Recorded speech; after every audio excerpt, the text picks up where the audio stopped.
মমতা বন্দ্যোপাধ্যায়ের সাধের কন্যাশ্রী প্রকল্পে দুর্নীতির অভিযোগ উঠল মালদার রতুয়ায়। প্রকল্পের সুবিধা পেতে তদন্তকারী সরকারি কর্মীকে কাটমানি না দেওয়ায় বঞ্চিত একাদশ শ্রেণীর ছাত্রী। ভেরিফিকেশনে সরকারি নথিতে উপভোক্তা ছাত্রীকে বিবাহিত উল্লেখ করায় তার কন্যাশ্রী ফর্ম বাতিল হয়েছে। প্রায় 1.5 বছর ধরে পঞ্চায়েত ব্লক দপ্তরে ঘোরাঘুরি করেও কোনো সুরাহা হয়নি ওই ছাত্রীর। ফলে শেষ পর্যন্ত এ নিয়ে বিডিওর কাছে লিখিত অভিযোগ দায়ের করেছে ওই ছাত্রী। অভিযোগ পেয়েই তদন্তে নেমে পড়েছেন বিডিও। তার বক্তব্য, তদন্তে সরকারি কর্মীর গাফিলতি প্রমাণিত হলে তার বিরুদ্ধে আইন মেনে ব্যবস্থা নেওয়া হবে। ভুক্তভোগী ছাত্রী সুলতানা পারভিনের বাড়ি রতুয়া 1 ব্লকের চাঁদমানি 2 গ্রাম পঞ্চায়েতের বোমপাল গ্রামে। তার বাবা রবিউল ইসলাম বলেন, তার মেয়ে স্থানীয় বাটনা JMO সিনিয়র মাদ্রাসার একাদশ শ্রেণীতে পড়ে। সুলতানার বয়স 18 বছর পূর্ণ হওয়ায় নিয়ম মতো তিনি মাদ্রাসা কর্তৃপক্ষের কাছে কন্যাশ্রী প্রকল্পের K2 ফর্ম পূরণ করেন। মাদ্রাসার তরফে সেই ফর্ম ভেরিফিকেশন করে পাঠিয়ে দেওয়া হয় স্থানীয় পঞ্চায়েত দপ্তরে।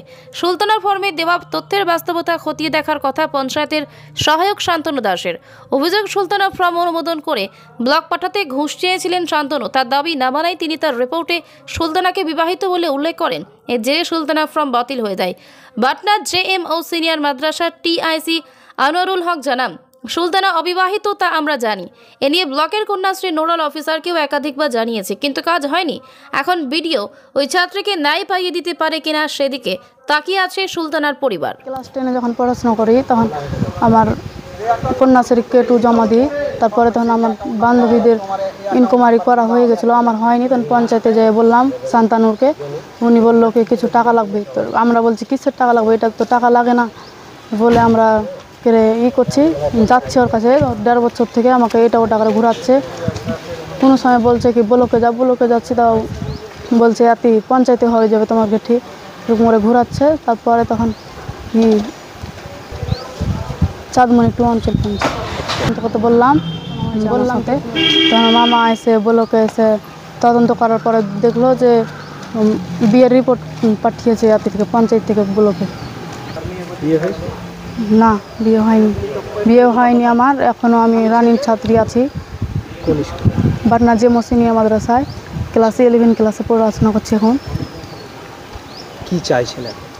এখন চাইছি যে আমার সঠিক তদন্ত করা হোক, যাতে আমার প্রাপ্য যেটা আমি জানি পাই, প্রকল্পটা পাই। জি, এখন ব্লকে এসেছি দরখাস্ত জমা করার জন্য। জি, করেছি। আমার নাম সুলতানা পারভিন, বাড়ি বোমপাল। অভিযোগ হচ্ছে যে আমরা আজকে বিডিও অফিসে এসেছি, তার 1-1.5 বছর আগে আমার ভাগ্নি ক্লাস 10-এ পড়তো বাটনা সিনিয়র মাদ্রাসায়। সেখানে কন্যাশ্রী ফর্ম জমা করে এবং অনেক দিন পর যখন ওই জানতে পারে যে ওর সাথীগুলোর ইনকোয়ারি হয়ে গেছে, ওর হয়নি, তখন সে পঞ্চায়েতে যায়। যে পঞ্চায়েতে কন্যাশ্রী ডিপার্টমেন্টে শান্তানু বলে একজন সহায়ক আছে, ওকে যে জিজ্ঞেস করে তো ও বলছে যে তোমার রিপোর্ট আমি ব্লকে পাঠিয়ে দিয়েছি।